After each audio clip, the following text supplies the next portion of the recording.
But coming in at number 10, it's actually Superman. We're just gonna get this one out of the way now. Yes, Superman is practically unstoppable. On one hand, you've got what is probably the strongest, most durable guy in DC with a heart of gold and a strong moral compass.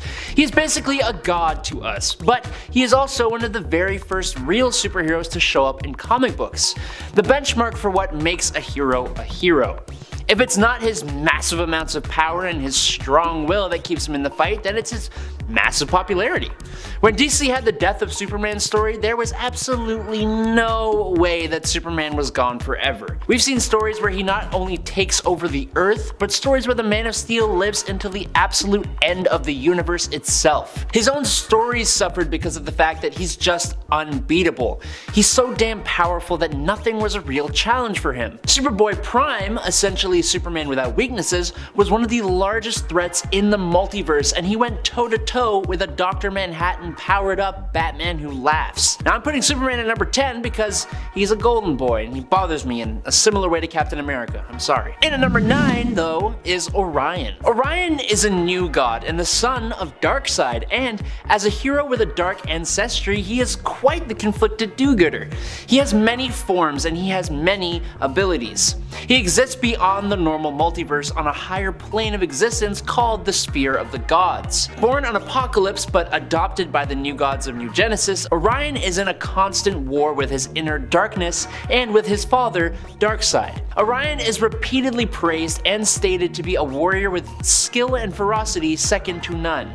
While undercover on Apocalypse, he was their greatest warrior and would have slaughtered their entire army during training. He has held open the hand of the god of strength and might, who is threatening creation and ripping holes in reality with that strength. He stands against and fights a sun-amped up Superman one-on-one, something no one else in the Justice League was able to do, and he can tank star system destroying explosions. Orion moves with the speed of thought. His intelligence was enough that he created the Genesis box, which can destroy and rebuild a universe.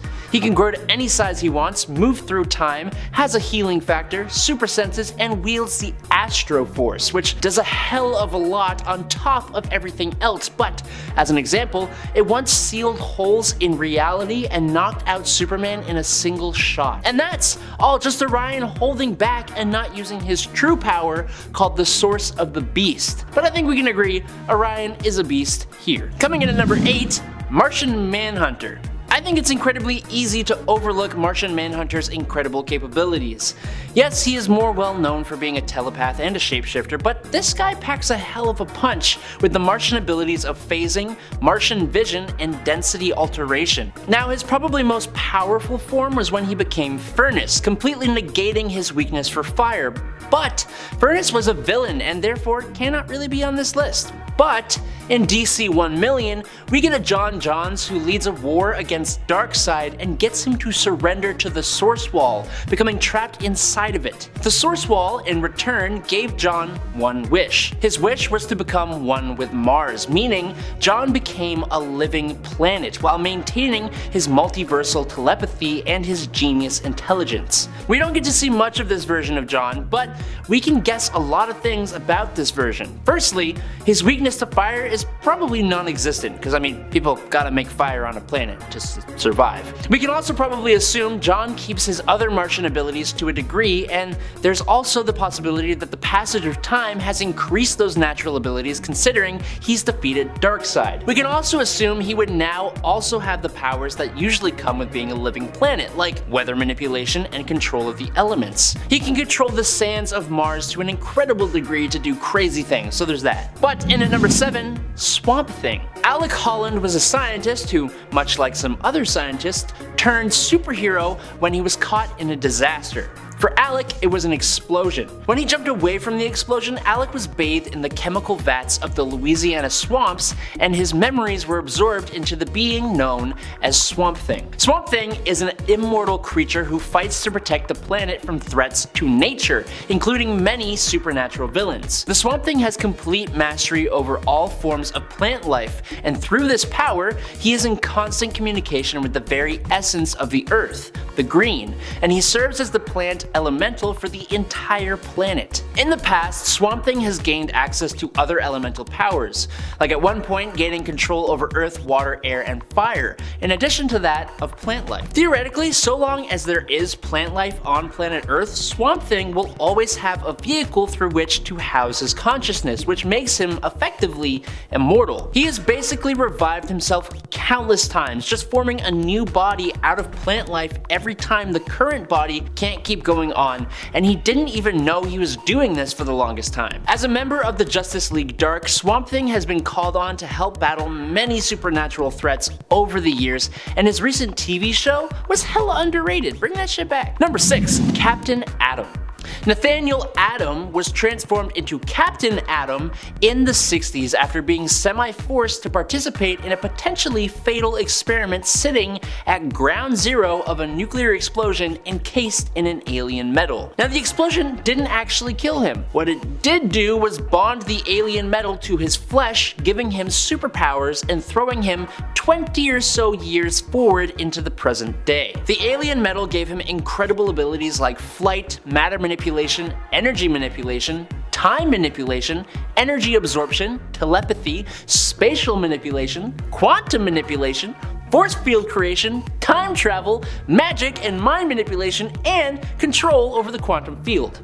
These powers have let him perform some insane feats, like you can imagine, like creating a universe within the quantum field and later destroying that universe, fighting Superboy Prime, easily defeating a team composed of multiple versions of himself before absorbing them and creating an explosion powerful enough to destroy a universal space-time continuum. That was a lot. He is truly an insanely strong being, and I would be ashamed to not include him on this list. Number 5. Damage. Damage is an anti-hero who is considered one of the strongest in the DC universe. The only catch is he can only transform into the unstoppable monster-like force, where he has powers such as super strength, durability, invulnerability, magic resistance, and a healing factor for 1 hour a day. However, during that 1 hour, he's pretty much indestructible and unstoppable. He even proved to be too much to handle for Wonder Woman, and later gave Superman and the Justice League a run for their money. However, he ultimately did end up being defeated by Deadman in the end, who showed up and possessed him for the remainder of his rampage hour, defeating him. Still, Damage is a pretty crazy powerful anti-hero that we likely won't see in the DCEU anytime soon, likely due in part to how destructive he is, I'm sure.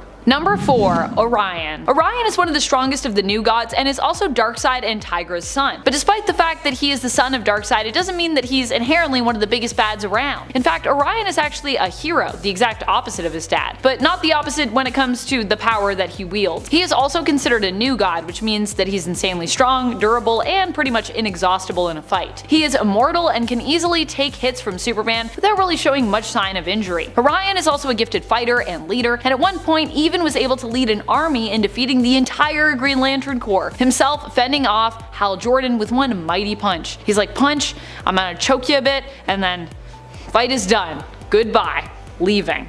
I'm rolling out in space. Number 3. Phantom Stranger. The Phantom Stranger is pretty all-powerful. Initially, we didn't even fully understand his true identity on New Earth, nor his powers, which weren't super clearly defined initially. What has been defined, however, is that the Phantom Stranger is extremely powerful, and thus far seems mainly limited by the fact that he's not really permitted to interfere in the shaping of the universe, meaning he can aid in fights against universal threats, but not directly affect the outcome with his powers, more providing guidance than getting directly involved. While back in the New Earth continuity there were many potential backstories for the Phantom Stranger, on Prime Earth we know that he was once the Judas, who is famous for betraying Jesus in the Bible. His punishment following his death was that he would be unable to die, but instead would have to walk the earth for eternity, making him virtually immortal. He became the servant of a voice that spoke to him, and with each task completed, he got closer to his own redemption. Though it has been thousands of years and he still has not achieved his redemption yet. Number 2. The Spectre. If we're going to talk about the Living Tribunal on our MCU version of this list, you know we gotta talk about the Spectre on our DCEU version. The Spectre is an immensely powerful cosmic entity who is often thought of as a hero, but has definitely had some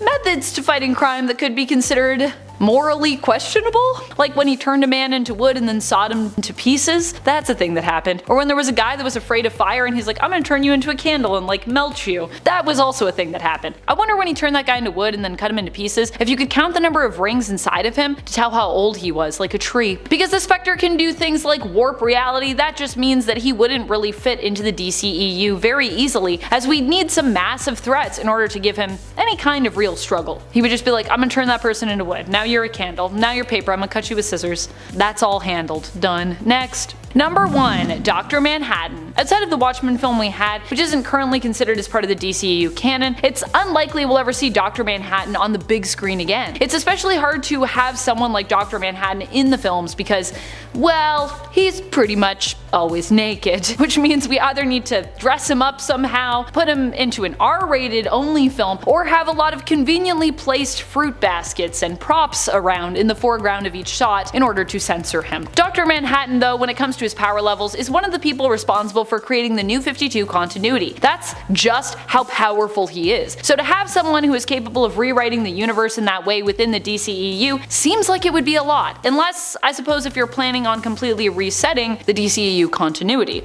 And in at number 10 is Superman. We are kicking off this list with what everyone would expect to see, because it's just not interesting to have him any lower. That's my reasoning and I'm sticking to it. Superman is the baseline. He is what we compare almost all other DC superheroes to when we are talking about power. Superman at his base level can destroy planets, tank hits from just about anyone including Darkseid himself, and he has a whole plethora of abilities that some are even forgotten when writers use Superman in a story. But the thing about Superman is that he almost has no upper limit. If this guy wants to, he will fly into not only our sun, but multiple suns throughout the universe to drink up their radiation in order to gain a massive power boost. He's been able to break the barrier between dimensions, and in some stories he has existed until the very end of the universe, splitting himself into multiples so that he can be a hero for the entirety of that universe. Although that wasn't technically canon. The point is, while he is arguably without equal because of the fact that he has no real limit, there are a few members of the League who could give him a run for his money. In at number 9, Shazam. With the mystical power of 6 gods, Shazam is not just said to be the physical equivalent to a baseline Superman, but he can almost definitely take on Superman himself, as the Man of Steel has no resistance to magic. Shazam has actually proved himself to be faster than and also able to knock out Superboy Prime, who is one of the most powerful versions of Superman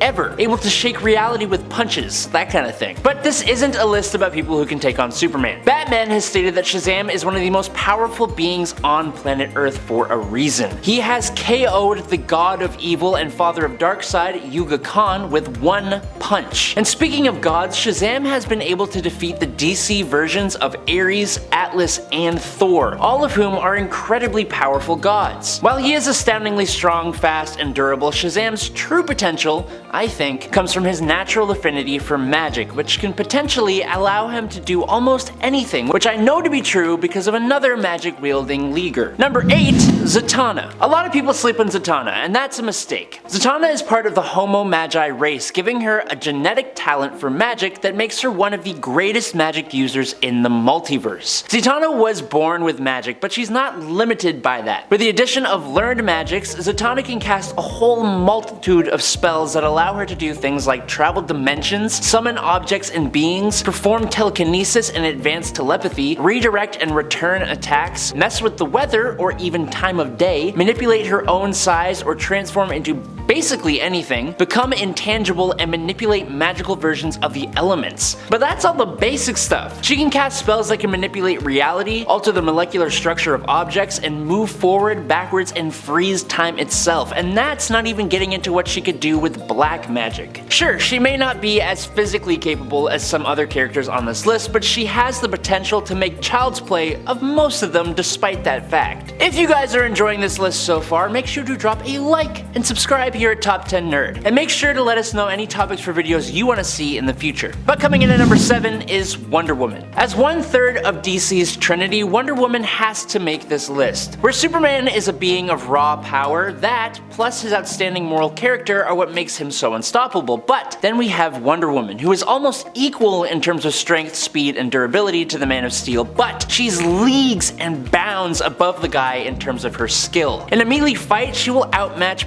pretty much anyone, and she will be quicker than almost anyone, including Superman, because she doesn't even need to think when fighting. She's just a natural. I don't think we can actually show it, but my favorite Wonder Woman panel, which I think comes from Injustice, is literally her snapping Superman's arm using her elbow while he screams in pain and Harley Quinn is in the background like rooting her on. It's fantastic. But even in regular continuity, she's been able to last a hot minute against a mind-controlled Superman who was not holding back, and she could have even taken him down if she wanted to. And then we talk about Death Metal, where Wonder Woman got powered up to the point she was taking on beings of cosmic levels of power using a magical chainsaw. Then she went on to Valhalla, of all places, but even managed to get out of there and come back to Earth. And that's the other thing. Wonder Woman has access to not only magical artifacts, but she was gifted with magical abilities by the goddess Hecate, or however you pronounce that. And those powers were leagues above Zatanna's own magical prowess. And we've already talked about how powerful magic can be. There isn't much on Earth that can really stand against Wonder Woman. And at number 6 though is Green Lantern. I think a lot of the time Green Lantern is just thought of as the guy who can make breakable green light constructs, but that is just a huge oversimplification. To prove my point, all we gotta do is look at some of the things done by the most powerful Green Lantern, Hal Jordan. Hal is essentially pure willpower, which is what powers his Green Lantern ring. This means he has incredibly intense levels of strength and durability, but anything he does with his ring is just better than any other lantern. And that's before he even forged his own ring, which no other Green Lantern has ever done. Hal has such control over his ring that he has been able to pull a spaceship out of the gravitational pull of a star, but he has also used the ring to attack nanites inside his own bloodstream. He can destroy entire planets, one-shot KO Superman, hit people so hard that it warps reality, and then as most people know, he destroyed every single member of the Green Lantern Corps. Now after creating his ring, he was even more powerful than that. He literally started to become a being composed of will, which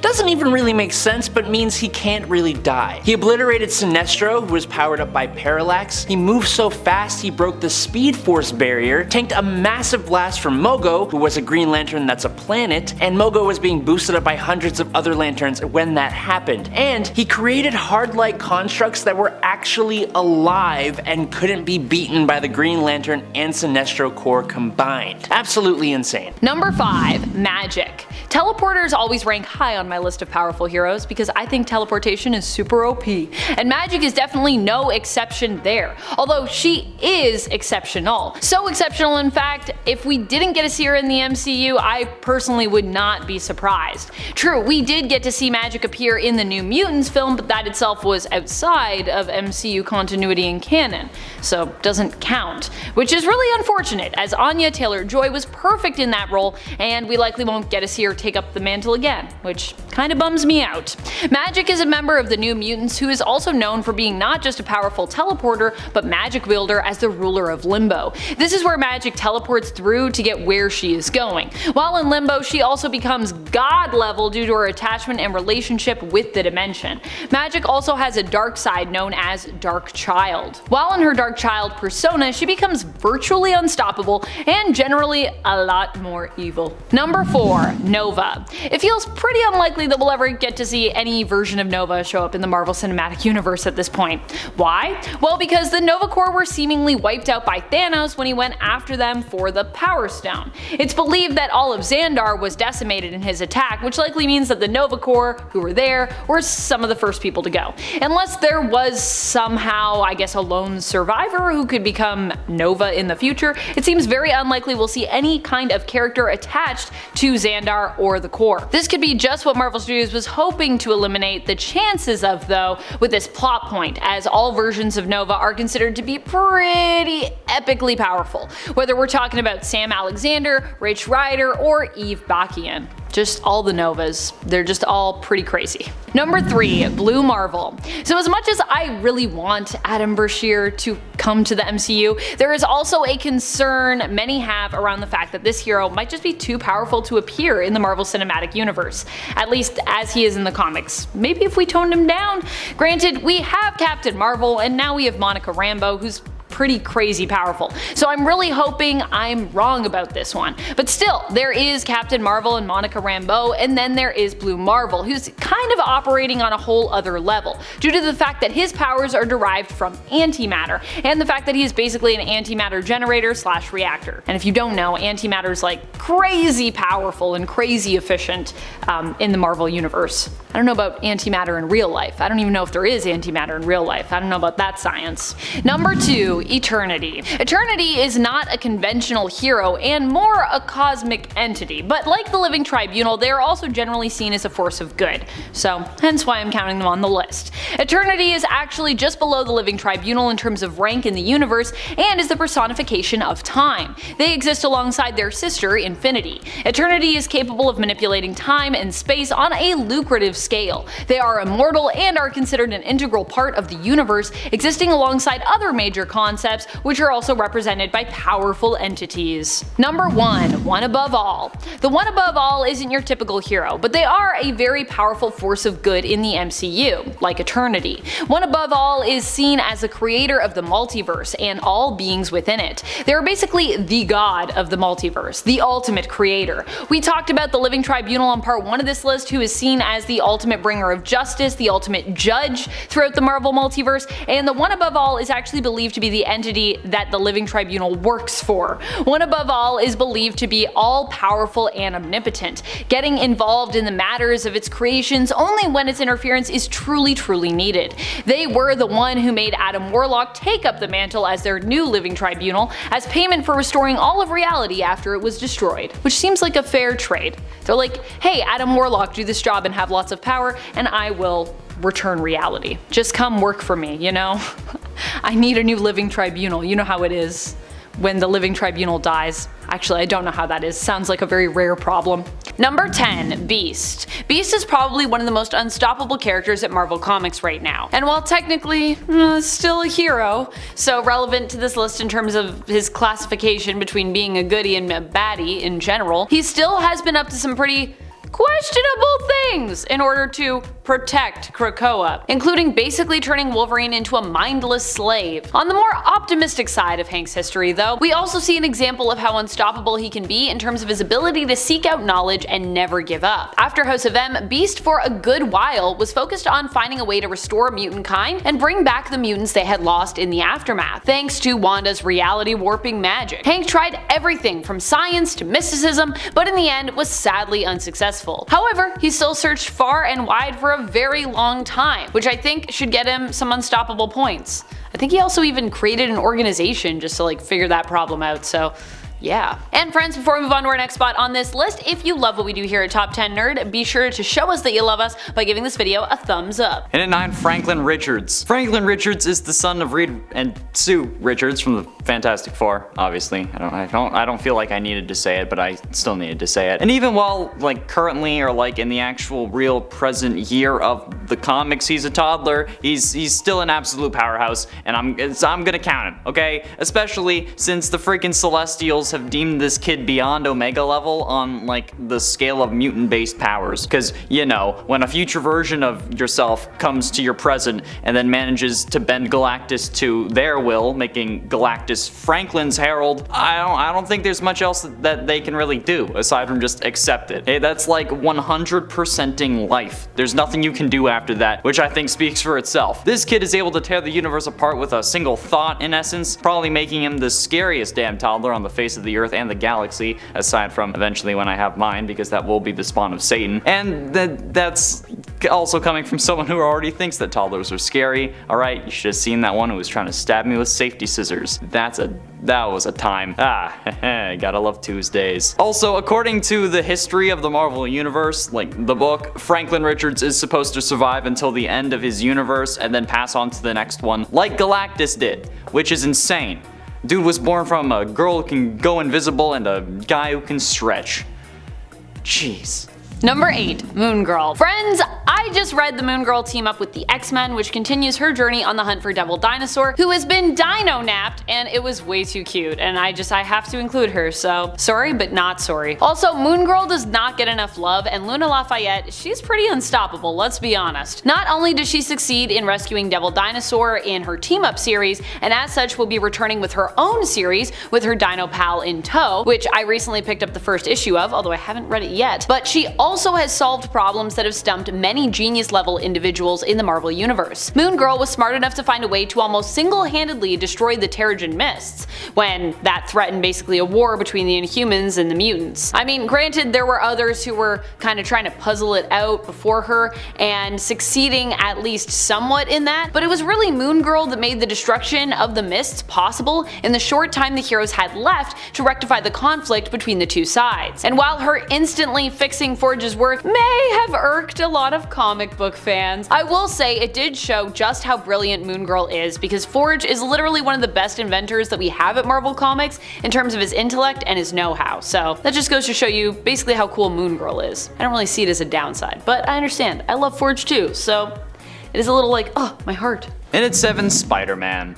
No matter what Spider-Man or Spider-Person you're referring to, none of them will ever be stopped in the grand scheme of things, alright? Not only is Peter alone an insanely resilient individual, but that's part of the whole Spider-Person identity. Getting back up no matter how many times you get knocked down or no matter how hard you hit the mat. Which is why Spider-Man is Marvel's most popular character, or well, one of the reasons. Which is yet another reason why he's unstoppable. Because why would Marvel end a character that is just making them mad bank? Spider-Man's introduction in essence resurrected the MCU in a time where people thought that Civil War was going to be lame, and now, seemingly, the driving force behind it, since the majority of the OGs have retired or were killed, or sacrificed themselves, or whatever. Spider-Man is a powerhouse in a ton of industries, and that plot armor is going to be more powerful than anything Tony Stark could ever make for him. Cosmic Spider-Man was awesome, and something I want to cosplay, but the plot armor is truly the most powerful version of this character. Plus, the whole thing where he has to actively pull his punches, otherwise, you know, we'll have a whole Andrew Garfield situation. And then when he threatened the Kingpin, because, you know, if things had gone another way, nobody would have been able to stop him. He would have just I would have liked to see that though. Number 6. Colossus. I mean, it's literally in Colossus's name at one point, hence why he has to make our cut and why he takes one of our top spots. Colossus is known for being the unstoppable Colossus in Marvel's Contest of Champions, but also in the comics during the Fear Itself event when he became the Avatar of Sidorak for a time, replacing Cain Marko. In fact, whenever Colossus is the Avatar of Sidorak, that's what we call him, Unstoppable Colossus, because Juggernaut is Unstoppable Juggernaut. And if you have his card in Marvel Snap, it is easy to see why we consider him to be so unstoppable just in general. Sorry, I'm obsessed with Marvel Snap lately, so it's probably going to be mentioned now and then in our videos. Even though we are not sponsored by Marvel Snap, to be clear, but we should be. I love that game. In Snap, Colossus's card ability is an ongoing. He cannot be moved, destroyed, or have his power reduced. And he comes by this card ability honestly, as even in the comics, Colossus is known for being an unstoppable force. Number 5. Silver Surfer. The Silver Surfer is one of the strongest beings in the Marvel Universe. He is considered to be the most powerful of all Galactus's heralds, and despite usually being associated with that Marvel antagonist, typically acts as a hero, even choosing to stay on Earth for a time after coming to warn them of the arrival of Galactus. Silver Surfer is Norrin Radd, a hero who possesses the power Cosmic, which grants him tons of astonishing abilities. The power Cosmic is OP! He's also virtually indestructible, being immortal, invulnerable, and having a healing factor, even if you could hurt him. He also now is basically untouchable, being intangible as well. And that might sound like a setback, but he can still merge with other living beings, in essence bonding with them and using them as a host. So even though he can't physically touch stuff, he kinda still can. The Silver Surfer isn't just powerful alone either, he also possesses the power to bestow portions of his powers on others, which would have been really handy when everyone was dealing with Thanos, his army, and the Black Order in Avengers Infinity War. Number 4. Hope Summers. Hope Summers is the adopted daughter of both Cable and later Cable's wife in the future, who is actually also named Hope, but not the same Hope. Hope was the mutant Messiah baby, the first new mutant born after the events of M-Day, and actually originally she didn't have a name at all. The baby would be raised by both Cable and Hope, only being given the name Hope Summers after her adoptive mother died, so she was basically named after her.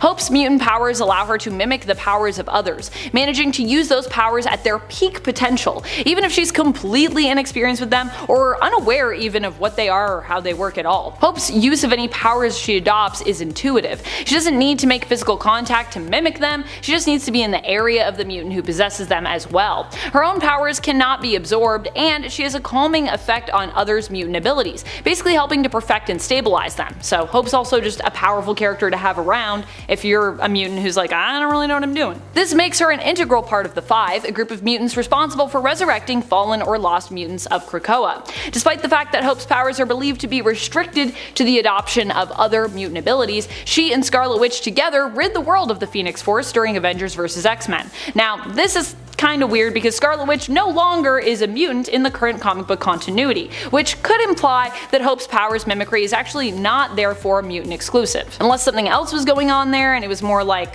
Scarlet Witch influencing Hope, I don't know, but I'm just saying if Hope was influencing any of that, that doesn't make sense if Scarlet Witch is no longer a mutant.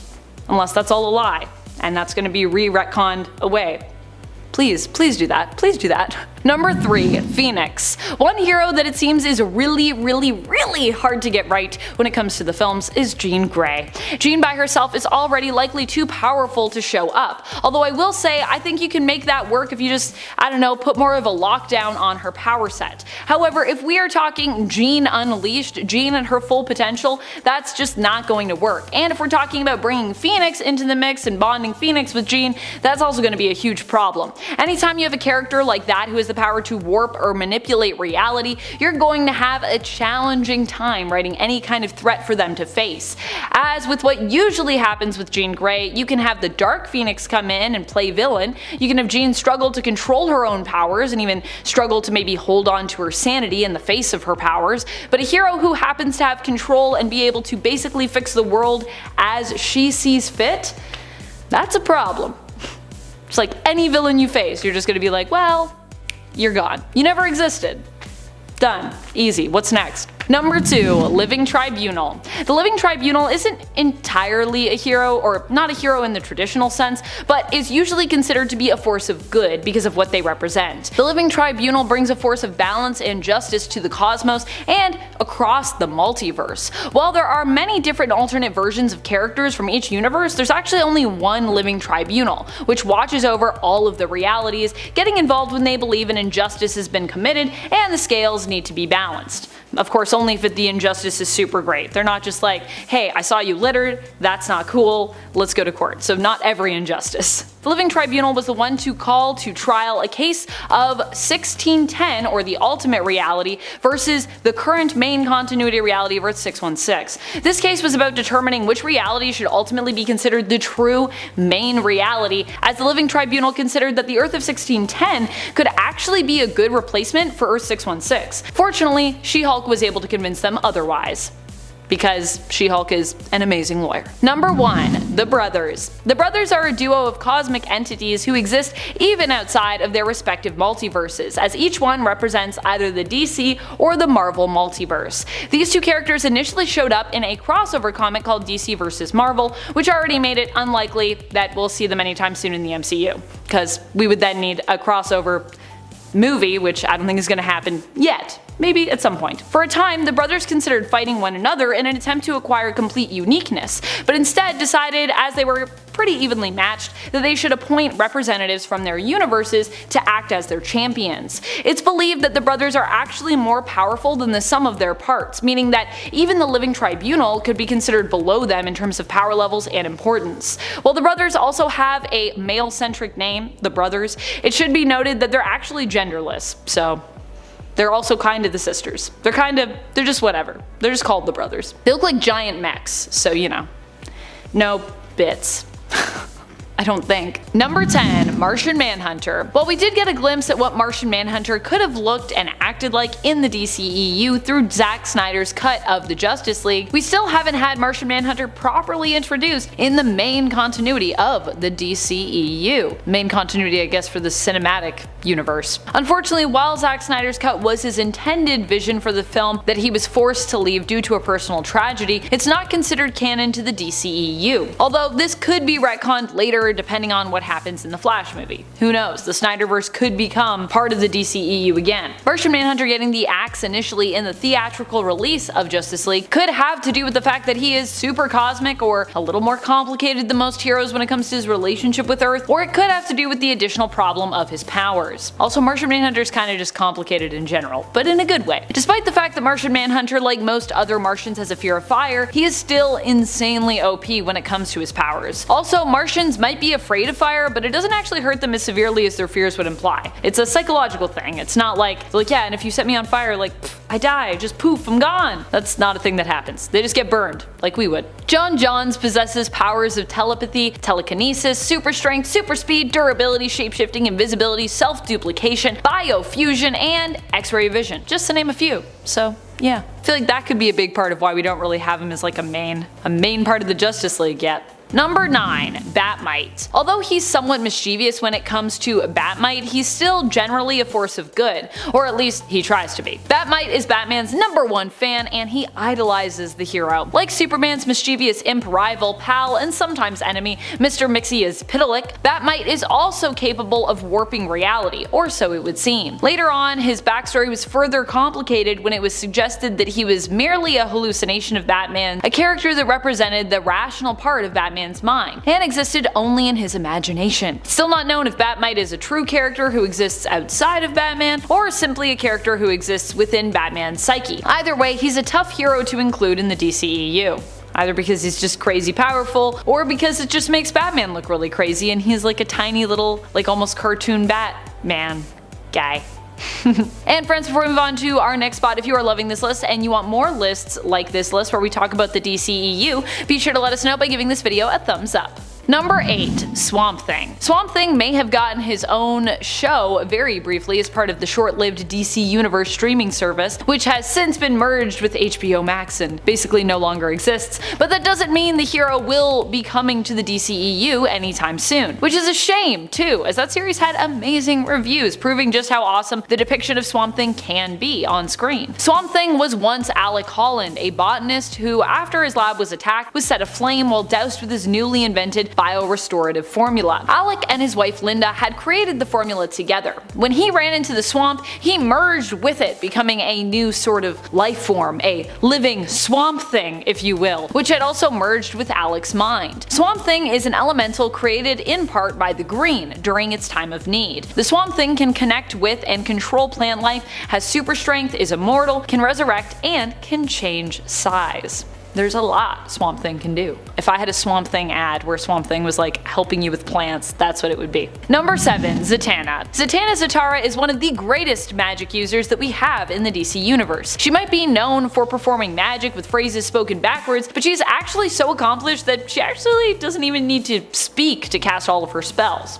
Bit of a misnomer, although it is a thing we know her for. She can manipulate time, fly, or give the gift of flight to others, travel to other dimensions, heal, and much more. She has knowledge additionally of various different types of magic, including black magic and necromancy. I know we're supposed to be getting a film for Zatanna in the DCEU, like that's a thing that's going to happen, and that it will reportedly have its screenplay written by Emerald Fennell, the director of Promising Young Woman, but we still don't have the film yet, and there have been talks of Zatanna's DCEU film for a while now, so you know, we'll see what happens. I'm just saying, let's not put the cart before the horse. You know what I mean? Despite how powerful she is though, I would definitely love to see Zatanna in action on the big screen. So I do hope the movie does happen. Not saying I don't want it to, I'm just saying, where is Zatanna? Why isn't she there yet? Is it because she's too powerful? Probably. Number 6. Green Lantern. Green Lantern is one of those characters that I'm still amazed we have not yet had in the DCEU. The Lanterns were teased in Zack Snyder's The Justice League, nicknamed the Snyder Cut, but we still have yet to really have them properly introduced in the DCEU or even included. It actually feels a bit strange to me that we have Shazam, but we have no Hal Jordan or Jon Stewart or Kyle Rayner or Guy Gardner. Like, what? This could be because Green Lantern is such a cosmic hero and so powerful that DC might be afraid any film they put the hero in simply would not work. Also, that's a lot of effects if you're going to space, and they have history with, that hero on the big screen, who was initially played by Ryan Reynolds in a non-DCEU related Green Lantern film way back in 2011. It feels like forever ago now, when the MCU was just getting off the ground and a few years prior to the start of the DCEU itself, with 2013's Man of Steel. Also, oh my goodness, you go back and watch that movie, like you can see how hard Ryan Reynolds is like trying to be Hal Jordan, and I'm just like, you know what? He actually wasn't a bad Hal Jordan. I don't know if that's a controversial opinion. Number 5. X-Man. I mean, when you have the power of someone like X-Man, it's impossible for you to not be considered unstoppable. X-Man is a reality warping mutant and superhero. He's extremely powerful when it comes to telepathic abilities and telekinetic abilities. Although he isn't always operating on the side of, straight up good, with his morals sometimes getting a little wonky, I would say. Like when he thought that, removing love from the world would somehow fix it. At the end of the day, he is generally trying to be a hero and do what he thinks is best. Nate Gray, as he's known, is not from the main continuity, but actually hails from the reality of Earth 295, aka the Age of Apocalypse, and then he kinda got sucked into the main continuity. In the AOA reality, which stands for Age of Apocalypse respectively, he was created by that world's version of Mr. Sinister, known simply there as Sinister. However, Gray would escape Sinister and end up being raised by mutant hero and one of my fave mutants in general, Forge. So, that Gray in general is going to act as a hero because he was raised by one of the best heroes, I'd say. When he did decide to take control of the world, becoming its god and shaping it into what he thought it should be, he was only threatened by basically all of mutant kind coming together to try and stop him. And even then, they failed. That was the only threat that he had, and he was like, well, dealt with that. Of course, while this all sounds kinda evil, becoming basically a tyrant and kinda conquering the world, this was actually done by Nate to fix the world, so it's not as bad as it sounds, really. He was like, look, I'm gonna die soon, and I feel like if I'm gonna die, I need to fix everything. So here I go, I'm gonna try to fix it. And then people were like, yeah, we don't really like when you try to just fix things, Nate. And he was like, okay, well, fair enough, fair enough. Number 4, Deadpool. Deadpool is so unstoppable, it's annoying. He has actively destroyed the Marvel Universe before, killing everyone in it. He was so determined to escape a world that he no longer believed was real. Deadpool is also an immortal being thanks to his healing factor, and for a while thanks to the curse that Thanos put on him. Yeah, that's a true story. Deadpool was getting a little too cozy with death, and Thanos did not like that. That's because Thanos has always had a thing for Mistress Death, and is always trying to win her favor so that they can one day be together. Maybe one day. Thanos has an unhealthy obsession with death, I would say. So Thanos, when his potential future relationship status was threatened, decided to curse Deadpool so that he couldn't die, thereby preventing him ending up with Death and keeping the two of them apart. Deadpool for a while was human, and it was during this time that Wade Wilson became a lot more squishy, and I suppose stoppable. But even then, he didn't end up dying, but instead would be reverted back to getting his powers, going from handsome mortal Wade Wilson back to kinda ugly, unkillable Wade Wilson. Oh my gosh. When are we getting the Immortal Deadpool book, I wonder? That could be a whole book. Someone write that. Mortal Deadpool. Number 3, Magneto. I mean, Magneto literally kept himself alive through sheer willpower and massive control of his powers. I think that means he deserves his spot on this list. And for those who might think, yeah, but is Magneto a hero, Amanda? I would say that you could argue for him being on either side, really, hero and villain. Magneto throughout most of modern comics has been villain and hero, but he also kept his blood pumping without a heart to face off against Uranos, which was a heroic feat. So even if you perhaps disagree with my categorization of him, on this list. I think you would at least have to give him some hero props for doing that, and perhaps at least, I would say a good amount of hero points. Hero points that Magneto has truthfully been racking up over the years, especially recently in the comics. After initially facing Uranos, Magneto was left for dead, which was a mistake on Uranos' part to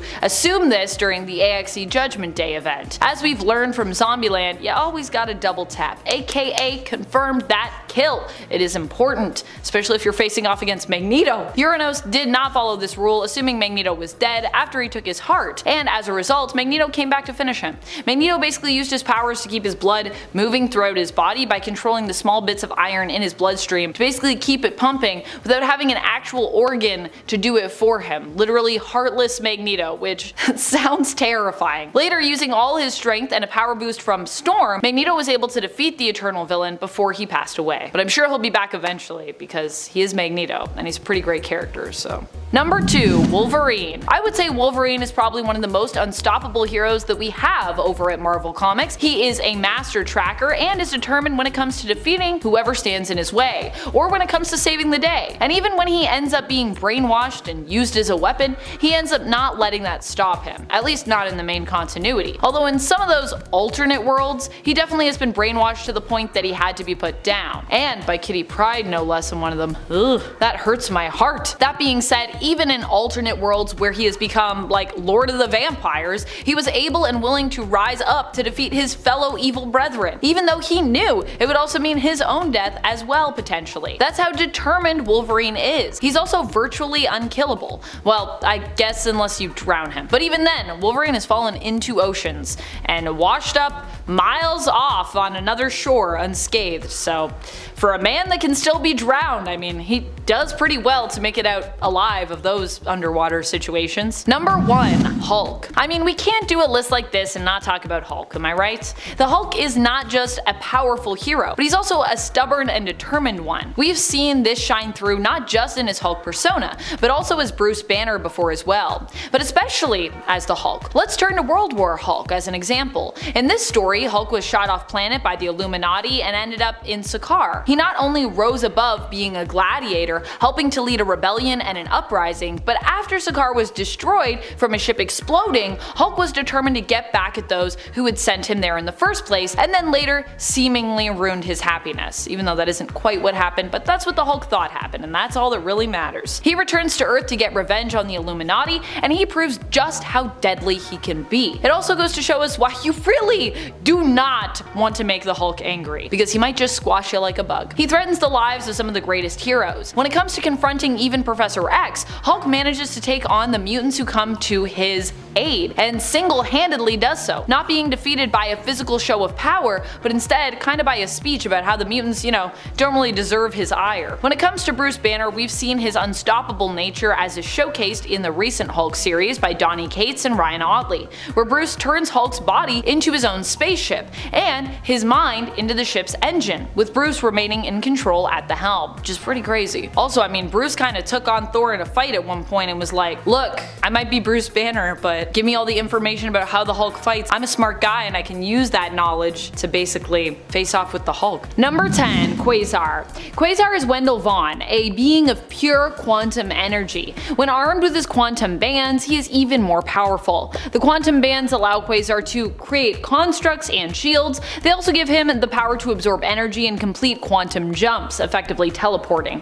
Quasar managed to survive in a fight against Annihilus, attempting to teleport away before he was destroyed, but only managing to do so at the last minute with his mind. For a time, he'd become trapped in the negative zone mentally, ceasing to have a physical form, passing on the mantle of Quasar for a time to Phi Lavelle and Nova's Richard Rider after. However, Quasar's defeat during Annihilation would seemingly only make him stronger, as after a time he managed to somehow regain his physical form, returning only to go on a journey to the Cancerverse, acting as a scout for his own universe. Existing as a being of pure quantum energy means that Quasar is a powerful hero to go up against, and might make him too powerful for the Marvel Cinematic Universe in the end. Good old Wendell. Number 9, Gladiator. Gladiator is one of those heroes whose powers are only limited by his own state of mind. literally.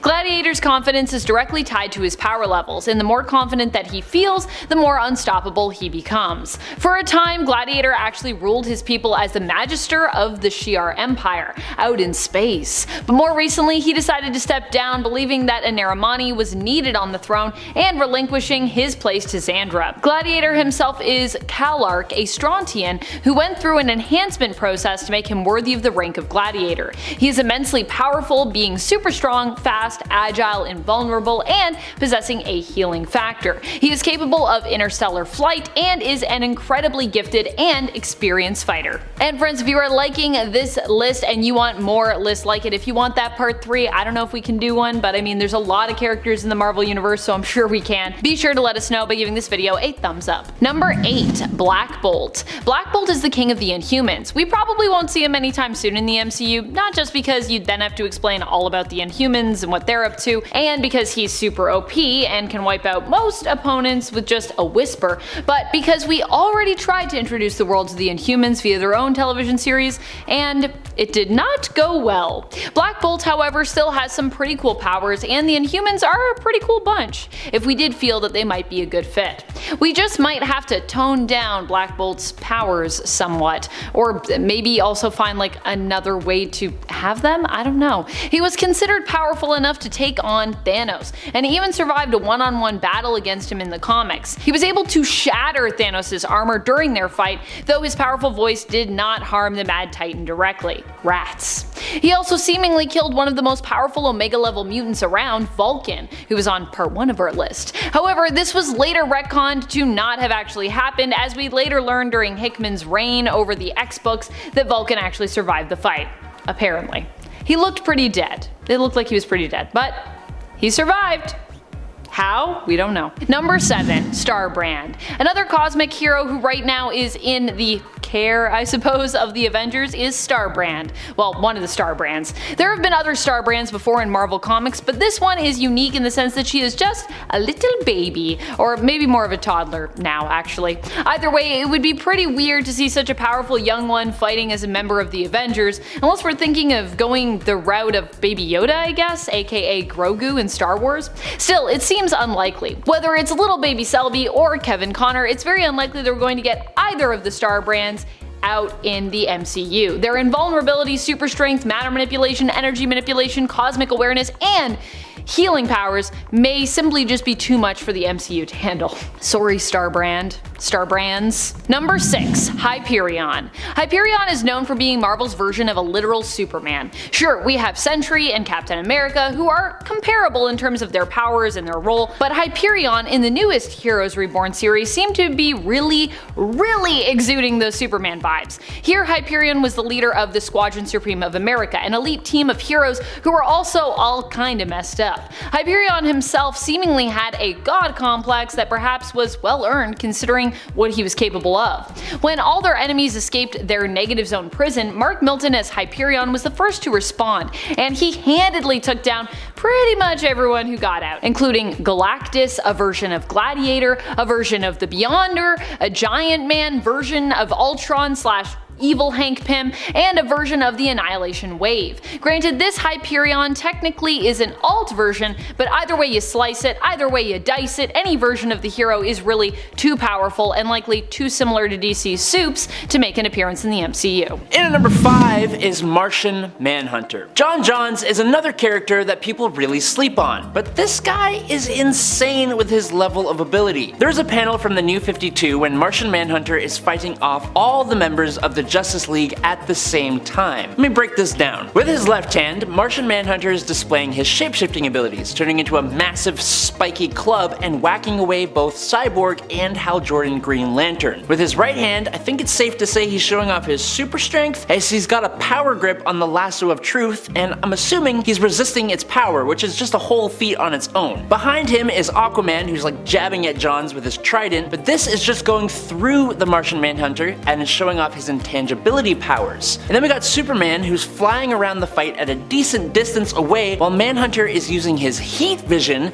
to keep him there. And then the funniest part is Batman doing absolutely nothing, just picking up the Flash, who seems to have just been knocked down. It's almost a perfect display of his abilities, but leaving out a handful, and one of the biggest. John is the most powerful telepath on Earth, and one of the most powerful in the universe. Martian Manhunter has been called the most powerful being on the planet, and he's at the top of the list of people that Superman is afraid to fight. That's enough said right there. Number 4, Orion. Orion is a new god and the son of Darkseid, and as such he's not only incredibly conflicted, but also incredibly powerful. He has many forms and he has many abilities. Orion is repeatedly praised and stated to be a warrior with, quote, skill and ferocity second to none, which allowed him to become the greatest warrior on Apokolips while he was undercover there. He is so astronomically strong that he has held open the hand of the god of strength and might, who had been threatening creation and ripping holes in reality with that strength. And he has stood against and beaten a sun-charged Superman one-on-one, something no one else in the Justice League was able to do. His durability is so powerful that he can tank star system destroying explosions. Orion is so fast that he moves with the speed of thought, and he's so smart that he was able to create the Genesis box, which can destroy and rebuild a universe. He can grow and shrink to any size, move through time, has a healing factor as if he actually needed one, has incredible super senses, and wields the Astro Force, which does a hell of a lot on top of everything, including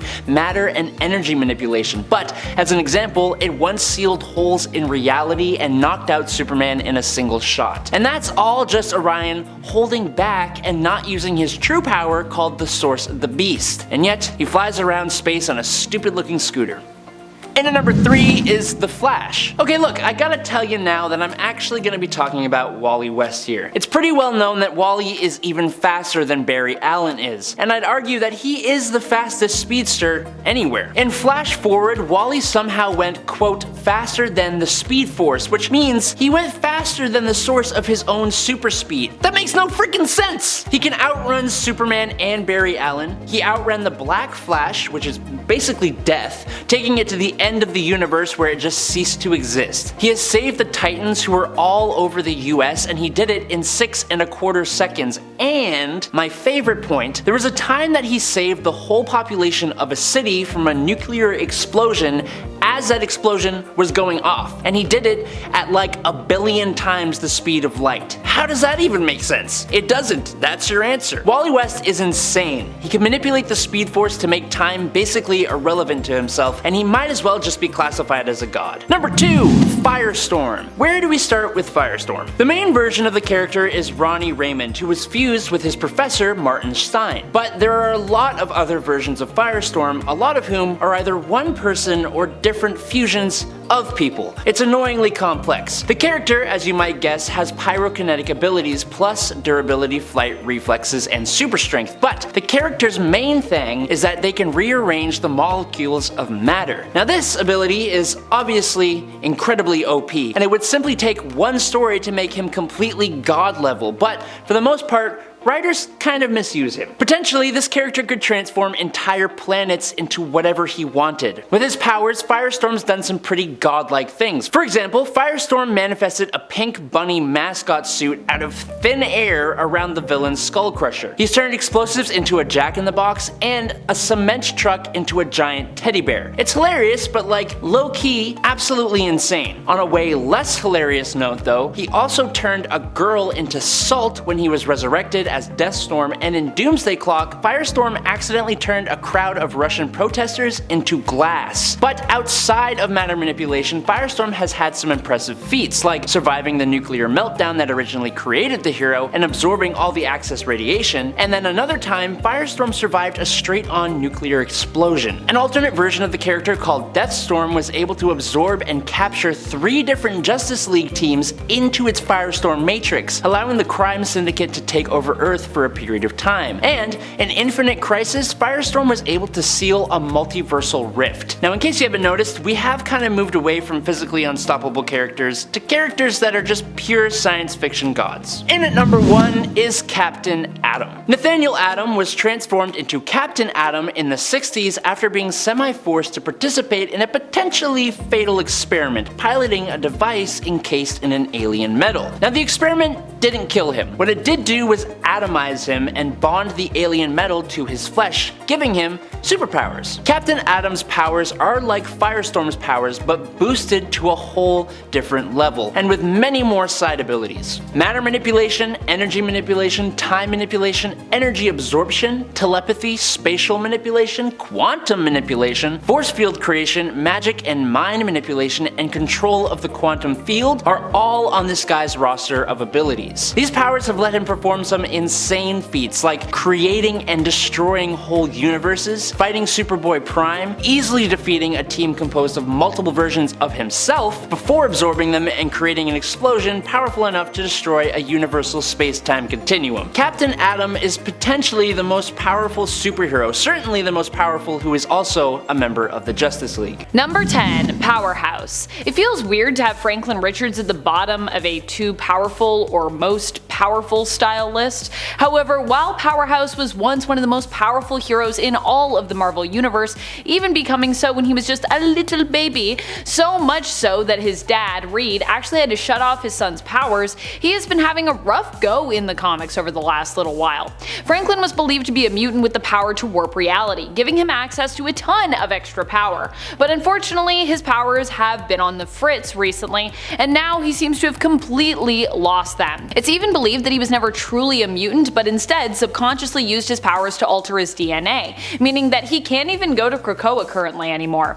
I wouldn't expect us to see any kind of reality warping version of Franklin in the Fantastic Four film, if we get a version of him there at all. Although honestly, depowering him in the comics may be part of a plot to have him come into the film, more comic book accurate to who he is currently in the comics, meaning production and writers wouldn't actually have to worry about his crazy powers and writing those in, which would likely get in the way of any massive threat, as while powered, he could normally stop, well, just about any of them, like that. No Infinity Gauntlet snaps, but just normal power reality warping snaps. Number 9. Rachel Summers. Rachel is 1. Really powerful, and 2. Just pretty unusual, which makes her a hard sell for the Marvel Cinematic Universe on both those fronts. Although the mutants will be coming soon, so there is a small chance, I suppose, that Rachel could show up at some point. Rachel isn't from the main continuity of Earth 616, but is the daughter of Jean Grey and Scott Summers, aka Cyclops, of her own reality, Earth 811. Rachel is considered to be Omega level, so in theory, the highest level there is of mutant, although there are a few who threaten to surpass that level in the comics. She is an insanely powerful telepath, telekinetic, and can also manipulate time, even being capable of traveling through it. Rachel can also shield herself against time manipulation from outside forces, protecting her against alterations to the timeline. And friends, before we move on to this next spot, if you are loving this list and you want more lists about all the cool things happening in the MCU, or not happening in this case, be sure to let us know by giving this video a thumbs up. Number 8. Squirrel Girl. It feels weird putting Squirrel Girl on this list, but she is weirdly one of the most OP heroes we have in the comics. Squirrel Girl is a hero who can pretty much defeat any threat she goes up against without usually even needing to fight. She handily defeated Dr. Doom using her influence over squirrels, and defeated Galactus just by having a conversation with him and being overall fearless. Squirrel Girl usually befriends many other heroes and villains alike whom she meets, which tends to be her secret weapon when it comes to winning any fight. Doreen Green is also a kind of odd hero, so we likely won't be seeing her in the MCU anytime soon for that reason as well. But honestly, I kind of wish that we would. She might be odd and weirdly OP, but she's also had a lot of great moments in the comics, and it would be really cool to see her cheerful, awkward, and infectiously fun nature come to life on the big screen. Number 7. Vulcan. Vulcan is another mutant who is likely considered too powerful and possibly too complicated to show up in the Marvel Cinematic Universe. I know we are getting mutants, so likely a lot of these folks could be showing up at some point, but I don't know if Vulcan's gonna be one of them. Vulcan is not only Omega level, but is actually implied to be one of the few that I mentioned earlier who could potentially be past, or at least at times surpass, Omega levels. He is one of the coolest power sets in comics, which is also shared by other super awesome but perhaps less mainstream mutants such as Bishop. I love Bishop. He's another mutant that I would love to see show up in the MCU with the X-Men crew at some point. I mean, we did get Cable and Deadpool, so I feel like that could be possible. Vulcan has no limit to the type of energy he can absorb and utilize, even being able to harness magical or cosmic energy from the likes of Adam Warlock, although I do believe he does have limits when it comes to how much energy he can harness or utilize. Vulcan also can use his powers to reduce or even turn off the powers of those that he faces. Vulcan is Gabriel Summers, the mysterious younger brother of both Scott and Alex Summers. The one that for years we were like, does he exist? Why did Mr. Sinister randomly mention him and then we just never saw him? And then he finally showed up.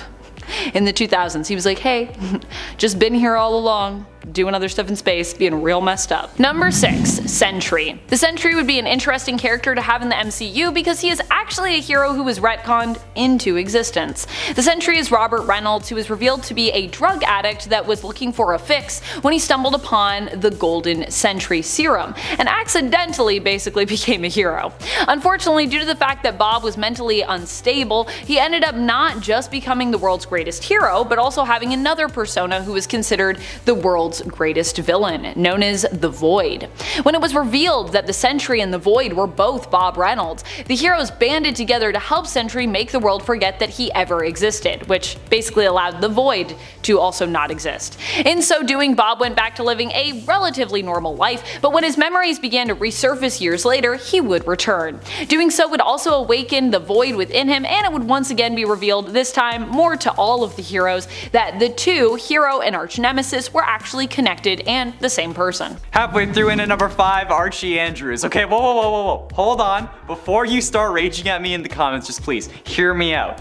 I doubt anyone actually listened to that, but you know what? You may think that this is ridiculous and that I'm just trying to be a disturber. And while that is one of my favorite pastimes, Archie and the gang have actually been canon in the Marvel Comics since June of 1994. Archie Meets the Punisher is a one-shot comic and intercompany crossover written by Bat and Lash, and it was published jointly by Archie Comics and Marvel Comics, and features the Punisher mistaking Archie Andrews for a criminal that he's been hunting. Then, when he realizes that he was wrong, he works with Archie to rescue Veronica after she had been kidnapped. And you know what? Since Archie has been a superhero multiple times in his comics, this instantly makes Archie a canon Marvel superhero. But with the comics being used as a plot device as well in Riverdale Season 6 to explain their multiverse, well, those would also by proxy be canon, meaning that Archie, being another Marvel Superman but with a weakness to palladium instead of to kryptonite, is a thing, until they got rid of his weakness.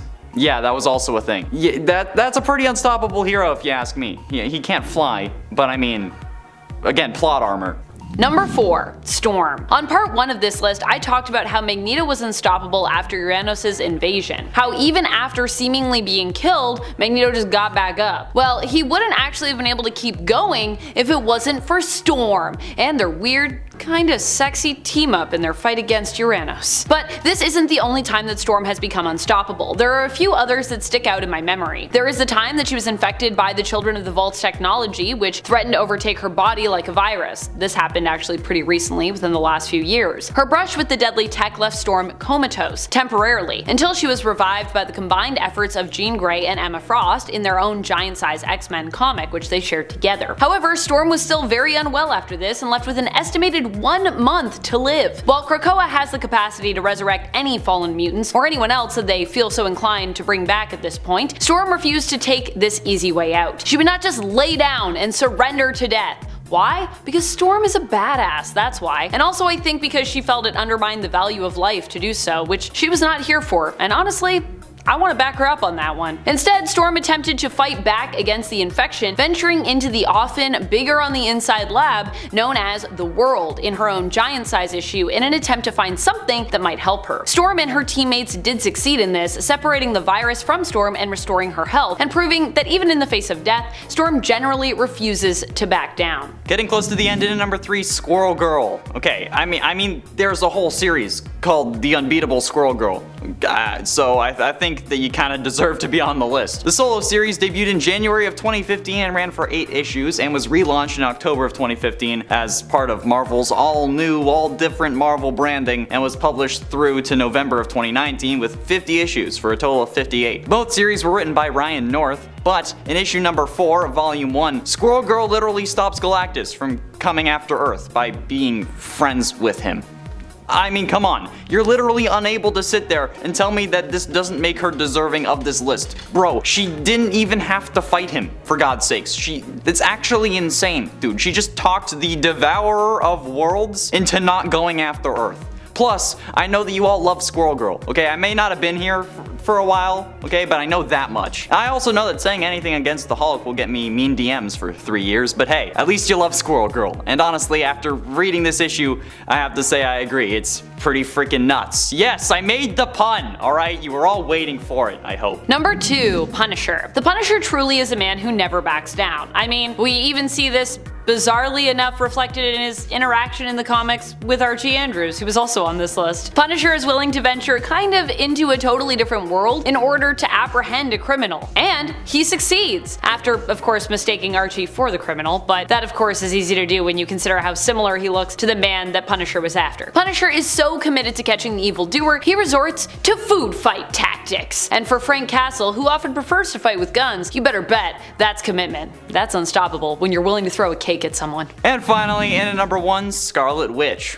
Considering how the entirety of House of M is meant to be about how she changed reality, I think it's fairly safe to say that she's a powerful hero, even if she isn't a hero all the time. Like in Multiverse of Madness, for example, when she somehow was able to send demons and monsters across different dimensions to attack America Chavez, but couldn't just go to those dimensions herself. Even if she was a villain in this scenario, she was still able to take on the Illuminati from their universe and beat them all fairly easily, proving that not only is she an extremely powerful mutant, whether she's on either side, but also that falling boulders can kill a Captain Marvel, and are also therefore the most dangerous obstacle or weapon in the Marvel universe. The only limit to Wanda's abilities in any incarnation really is her brain, which is like my one gripe with Multiverse of Madness, since her whole point of taking America's powers for herself was in case her kids got sick and died again.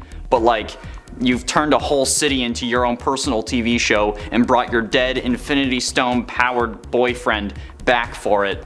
So I think you can handle a little chicken pox if your sons get caught or get whatever you think they're gonna get in whatever universe, but that's also a way for them to explain why she didn't do it, since the movie was all about setting up the premise of incursions. But either way, come on, Scarlet Witch, yeah, it's the thumbnail, I think. I don't know, I actually don't know. Number 10, Iron Man. I mean, Tony is just a man, but he is still a very determined man, and he's willing to put everything on the line when it comes to saving the day or fighting for what he believes in. A few examples of this can be seen from both the comics and the Marvel Cinematic Universe. In the Marvel Cinematic Universe, Iron Man ends up being the one to wear the Infinity Gauntlet, snapping to defeat Thanos as the heroes make their final stand. He knows he won't survive this, but it's up to him in the end to save the day, and he's willing to give his life to stop Thanos and prevent him from once more erasing 50% of the universe's population with a snap. During Civil War in the comics, Iron Man also exhibits how committed he can be to a cause, when he believes the best way to prevent civilian casualties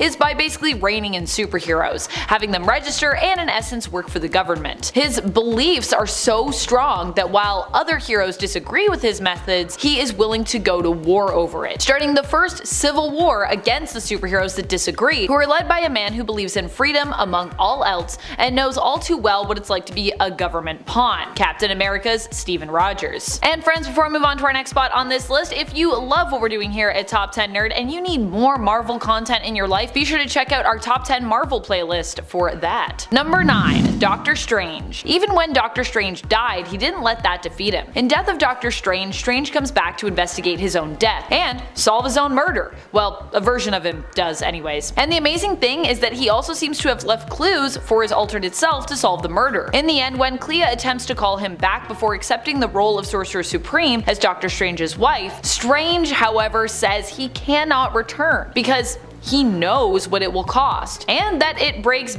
basically laws of magic. Despite the fact that Strange is a hero who gets things done, he has also learned how to be unstoppably loyal to the rules of magic. This is probably because he is known to have broken these rules on a few occasions to varying degrees of success, I'd say. Sometimes it works, other times doing so only creates more problems, as we also see in Doctor Strange's journey in regards to his MCU stories and counterparts. In the MCU, Strange was willing to break some rules to help Peter get into school by making the world forget that he was actually Spider-Man. But due to Peter's constant add-ons in regards to who was actually allowed to remember, Strange lost control of that spell, splitting a crack in the multiverse. But alternatively, when facing off against the Scarlet Witch, he did allow himself to use an alternate copy of the Darkhold to dreamwalk in his own alternate universe's corpse, breaking several rules in order to defeat Wanda. Then again, he probably knew, like, this is like, I gotta break some rules here. I'm hoping it'll all work out in the end. I mean, I think Strange knew, like, I could do this and it'll be worth it. Number 8. Captain Marvel. Captain Marvel, aka Carol Danvers' whole motto is basically about being unstoppable. Higher, further, faster, baby. Well, it's about being unstoppable and of course,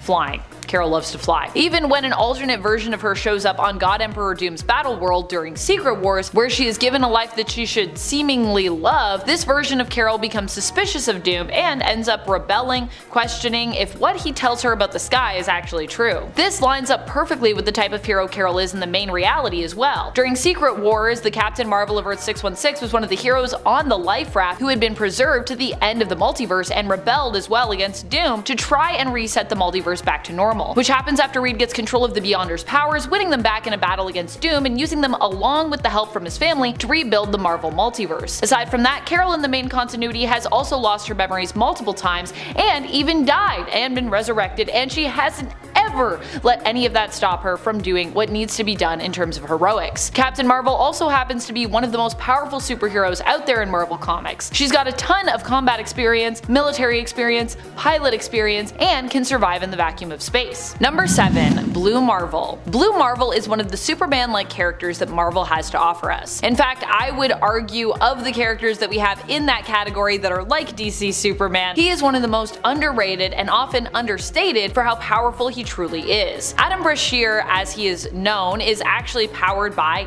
antimatter, in essence becoming a living, breathing antimatter or negative reactor. The antimatter that he harnesses comes from the negative zone, which is why we might refer to him as a negative reactor as an alternate to an antimatter reactor. But he isn't a negative character, just the opposite. He is an amazingly powerful positive character, a superhero. Blue Marvel got his powers way back in the day and has actually been an active hero since the 60s in terms of the comics inner timeline. However, he didn't end up staying as one throughout his history due to the fact that he was black, with President John F. Kennedy heartbreakingly even asking him to retire from heroics because tensions were running high and America just wasn't ready for a black superhero at that time. Fortunately, they're ready now. Which is also great because we need a hero like Blue Marvel who isn't just unstoppable because of his nigh invulnerability, strength, and ability to manipulate energy, but also because he happens to be a super genius as well. And while some might take his temporary retirement as Blue Marvel giving up, really he was more just biding his time. A decade later, he would once again return to heroics, joining the mighty Avengers of the 1970s. So he also wasn't out for really that long, fortunately. Number 6. Namor. While some might have more power than Namor behind their mighty fists, I would argue that Namor tends to be even more stubborn and determined a lot of the time. He isn't one to back down, and generally a good speech doesn't really cut it for making him stop whatever it is he's doing. Although he also probably wouldn't attack mutant kind since, you know, he is a mutant. But then again, if mutant kind did something to harm Atlantis, he might. Namor is a mutant, but first and foremost he is a ruler, believing in fighting for his people and their underwater nation. Case in point, when Krakoa first emerged and he was actually approached to join and acknowledge the country, but he decided to reject their offer to join the nation as a mutant. Although I imagine Atlantis would still recognize Krakoa, but I can't remember for certain if that's been mentioned in anything that I've read. Let me know in the comments if you know if Atlantis has acknowledged Krakoa yet. Namor is also in his own right a powerhouse,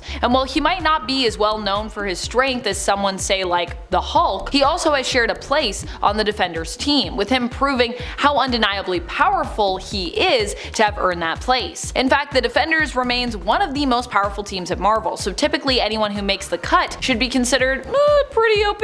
But coming in after that, number 5, Wally West. It almost feels rude to put Wally West here over Barry Allen, but in a lot of ways, Wally is arguably stronger than Barry is. Wally is the fastest of all the Flashes, only maybe rivaled by Barry himself, but Wally is arguably the fastest person that has ever existed. Just look at some of his feats. He was fast enough to easily break the barriers of speed and be the first person to enter the Speed Force. He was able to save and carry over 500,000 people 35 miles away from a nuclear explosion that had already detonated, including the people who are at ground zero, and he did it in only 0.0001 microseconds, which if you don't know is 1/100 billionth of a second.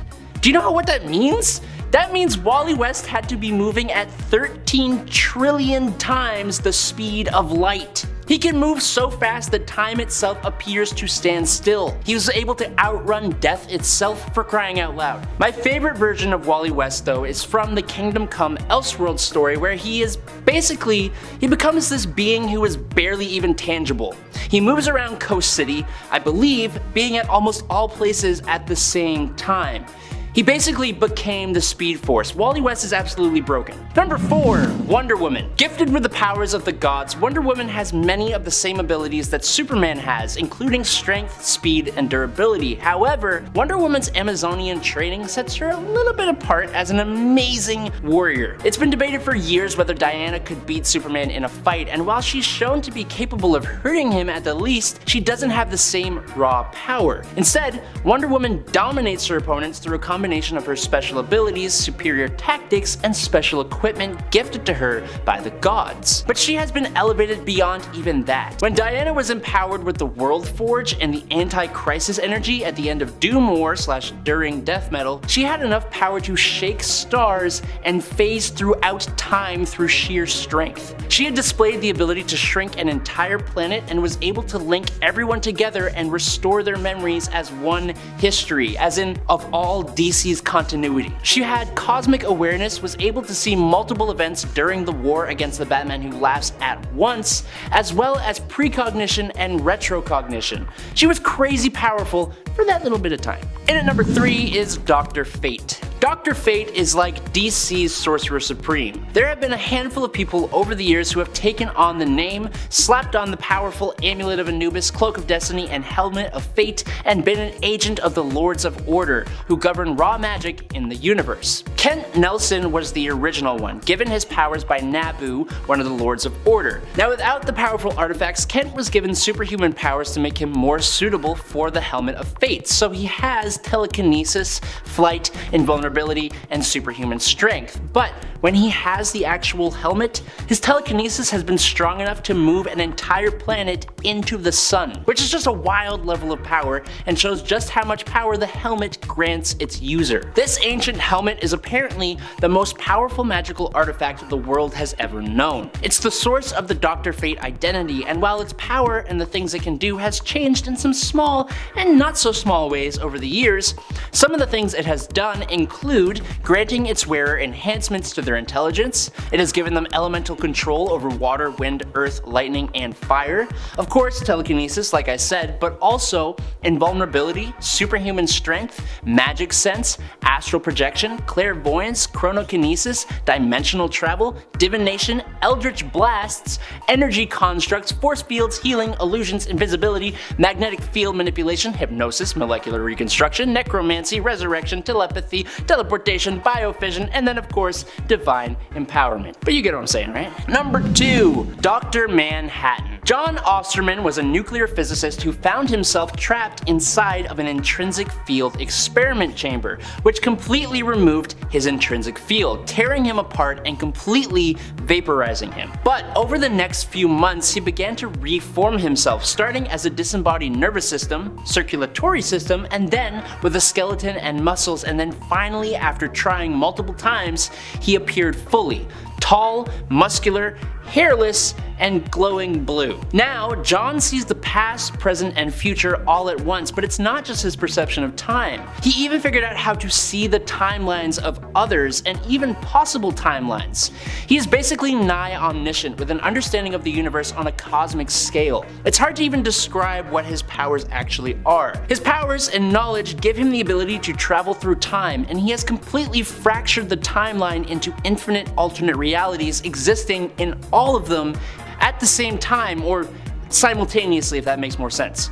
John possesses electrokinesis and elemental control, creating oxygen and water out of literally nothing. He perceives and understands things that no human brain could ever hope to. He has such a control over energy that he can even create life and accelerate evolution. He can manipulate matter to make himself and others intangible, alter his size, regenerate himself, disintegrate others, and cause molecules to accelerate and explode. His manipulation of space, time, and reality is what ultimately caused the New 52. He is a god in DC Comics. And finally, in at number 1, the Spectre. A lot like Dr. Fate and the Helmet of Fate, the Spectre isn't really one person. The Spectre itself is actually a cosmic entity and is the physical manifestation of God's vengeance on Earth. But this spirit, or entity, needs to be permanently bonded to a human soul in order to manifest itself. Jim Corrigan, a fallen Hal Jordan, and then Crispus Allen have been the main 3 humans to be the host for the Spectre. Now, being God's spirit of vengeance, you can probably guess that the Spectre is one hell of a capable being, and you're not wrong. Spectre has the power to do pretty much anything. The Spectre is nigh omnipotent. He has the capability to alter reality, literally erasing people from existence. He can alter his size to grow to any height. He can fire off mystical blasts of eldritch energy, and he has vast magical capabilities that allow him to cast spells to do pretty much anything else he wants to do. His wiki even says that his superhuman strength can, quote, be as strong as it needs to be, which I don't know why that matters. Kind of feels like a little pointless when he can literally alter reality and only be harmed by mystical and divine means, but yeah, just work here. The Spectre has infinite energy, has held apart 2 universes, can judge any reality in any dimension, and has the power to tear down heaven and hell. You can't really beat that.